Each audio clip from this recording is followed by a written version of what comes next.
Alors les gars, j'ai mal, je le reconnais, de voir aujourd'hui un Atlético Madrid qui passe devant Barça. Certes, ça fait mal, il faut le reconnaître.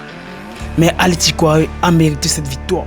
Mais revoir encore aujourd'hui les gars, Atlético face à Arsenal avec une telle défense, c'est pas possible. C'est pas possible les gars, j'ai pas compris Diego Simeone, on va revenir, j'ai pas compris ce qu'il voulait nous apporter, j'ai pas compris les gars, on va y revenir. Certes, ça a été un match très serré, sur les deux rencontres, ça a été un match vraiment tactique, très tactique même.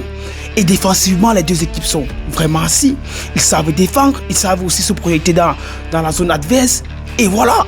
Mais le point fort de Atlético Madrid, c'était sur les transitions rapides au milieu de terrain avec Griezmann qui pouvait apporter très bien dans le jeu et Giuliano qui sait se projeter dans la surface. Et voilà, quand tu as maintenant en face un Arsenal qui savent aussi jouer au ballon, parce qu'il faut le dire, Arsenal sait jouer au football les gars. Arsenal sait proposer du bon football. Arsenal peut essayer de se projeter quand il faut et essayer de défendre quand il faut. Mais il faut le dire également, c'est que l'arbitre sur cette rencontre, il t'a un peu fait du mal. Il t'a un peu fait du mal parce qu'on va y revenir sur la faute sur Giuliano et sur la faute sur Griezmann les gars. On va y revenir. Commençons d'abord par dire qu'aujourd'hui tu as deux équilibres dans le jeu. Tactiquement ça a été équilibré, défensivement ça a été équilibré. Arsenal qui a bien combiné avec Eze et Bukayo Saka qui sont de retour.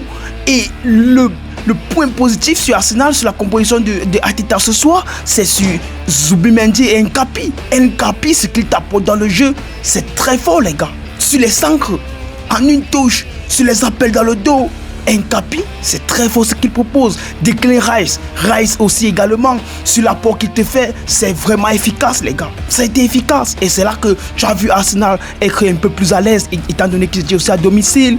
Ça les a donné plus d'avantages dans le jeu, de pouvoir combiner rapidement. Mais tu as vu défensivement, Atlético était ennuyé, il n'arrivait pas à ressortir très vite dans les balles. Et tu as vu Griezmann également qui s'est raté un peu dans les une touche, les deux touches. Griezmann n'a pas été à 100% ce soir et j'ai pas compris pourquoi. Il a presque fini ce match les gars. Il a presque fini ce match. Mais Griezmann devait sortir plus tôt les gars. Parce qu'au milieu de terrain, il te rate beaucoup de passes. Il te rate beaucoup de passes au milieu de terrain. Tu fais sortir Lookman, on peut tolérer. Lookman pouvait sortir et également lui était aussi dépassé 100%. Alvarez, mais les gars, j'ai pas compris. Pourquoi Alvarez doit sortir dans ce match? Pourquoi Alvarez doit sortir dans ce match?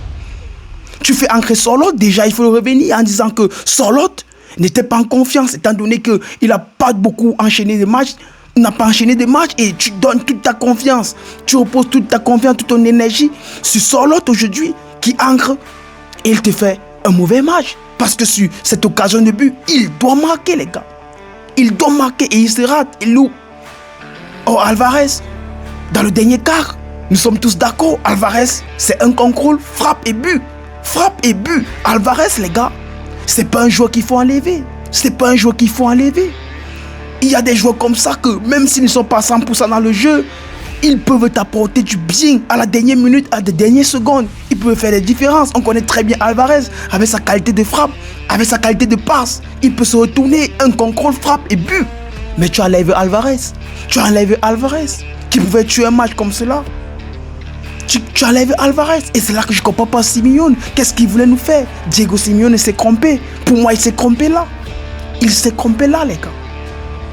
Et si tu reviens maintenant sur la faute de Giuliano, pour moi, il y a faute, les gars. Il y a faute, il y a penalty sur Giuliano parce que, regardez très bien, Gabriel a touché le pied de Giuliano et s'il touche le pied de Giuliano, il y a déstabilisation du joueur et si le joueur est déstabilisé, forcément, il ne va pas réussir à rabattre ce ballon. Et il y a faute, les gars. Il y a bel et bien faute. L'arbitre t'a plombé ce match. Et si on revient sur la faute de Griezmann derrière, le joueur, vous-même les gars, nous sommes d'accord que le joueur ici, il monte sur le pied de Griezmann. Et s'il monte sur le pied de Griezmann, il y a bel et bien penalty. Si tu reviens derrière sur Gabriel, ils annulent l'action parce que Gabriel a une faute. Mais pour moi, Gabriel, il n'y a pas de faute. Il fait simulation parce qu'il va annuler la faute suivante sur Griezmann.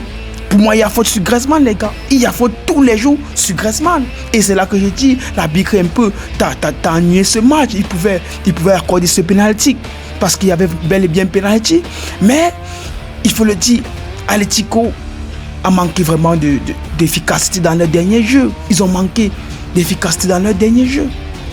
Quand tu fais entrer Molina qui va t'apporter plus dans la finition, quand tu fais entrer sur l'autre qui doit apporter et doit peser sur la défense adverse, et ça ne réussit pas, ça veut dire que tu as mal misé, tu as misé sur des mauvais pions.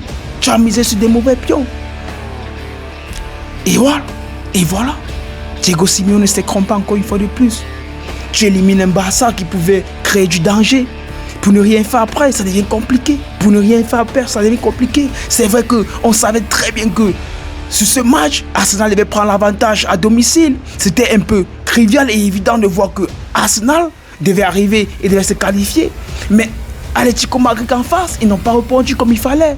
Les gars. Ils n'ont pas répondu. Mikel Arteta, attention à Mikel Arteta, parce que ce qu'il te fait sur ce dernier match, il est en train d'enchaîner des victoires, les gars. Il a 2 compétitions. Et des grandes compétitions, Champions League et la Premier League. Il peut aller chercher ce titre. Il peut aller chercher déjà en Premier League ce titre avec Pep Guardiola qui a fait un match nul, qui a perdu 2 points. Ça va être très dangereux. Maintenant, la chance est dans les mains de Arteta. C'est à lui que revient tout son destin. C'est à lui de voir comment il va utiliser ses jeux pour gagner ces 3 matchs. Et voilà. Arsenal peut enchaîner et la Premier League et la Champions League sur cette fin de saison. Mérité, les gars. Mérité de la part de Arteta, mérité de la part de Arsenal, qui savent très bien jouer au football, qui savent très bien défendre. Et c'est le point fort. Le point fort, c'est qu'ils savent défendre et ils savent jouer sur les coups de pied arrêtés. Même comme ces derniers matchs, Arsenal a baissé un peu sur les coups de pied arrêtés. Ça fait déjà près de 25 coups de pied arrêtés sans but. 25 coups de pied arrêtés, c'est énorme, les gars. C'est énorme, sans but. Un point fort est devenu un point moyen du côté de Mikel Arteta. Parce que ça a été compris. Le système, ça a été compris. Et vous voyez très bien qu'au fur et à mesure on progresse, au fur et à mesure les coachs travaillent, et au fur et à mesure, ton point fort devient un point moyen. Et Arsenal est en train de se rabattre déjà sur d'autres qualités. Sur d'autres qualités offensives. Et voilà. Mikel est en train de faire un très bon match. Mikel est en train de faire une très bonne fin de saison. Attention avec cette finale qui s'annonce très fort.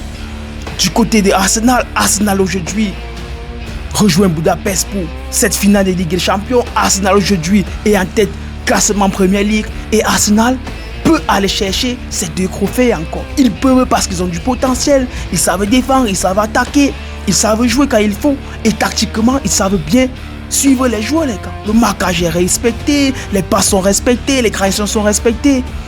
Et ça se joue à 2 balles, ça se joue à rien, les gars. Ça se joue en une touche avec Oblak qui te fait une très bonne parade sur son geste. Il va très vite au sol. Mais malheureusement, tu as Bukayo Saka qui vient terminer ça écran au jeu. Et voilà, 1-0, victoire de Arsenal. Il passe. Et c'est là que ça fait très mal de voir un Atlético Madrid qui t'empêche déjà le Barça d'arriver. Mais derrière, ils ne font rien pour accomplir cette mission d'aller chercher cette Ligue des Champions. Ça fait mal, les gars, il faut le dire sérieusement. Mais on espère que ça sera une très bonne finale de voir Arsenal contre le Paris Saint-Germain. Ça sera une très bonne finale de voir Arsenal contre le Bayern de Munich. On espère que ça va se jouer, les gars. On espère vraiment avoir une bonne finale. Une finale avec une équipe offensive et une finale avec une équipe défensive. Pour moi, il y a match. Et pour moi, ça va se jouer fortement, les gars. C'était Foutico, c'est ce qu'il fallait dire sur cette rencontre d'Arsenal contre Atlético Madrid. Victoire d'Arsenal, 1-0. Sur les 2 rencontres, 2-1. Et voilà, Arsenal se qualifie en finale de la Champions League 2026. A plus pour une nouvelle vidéo. Ciao.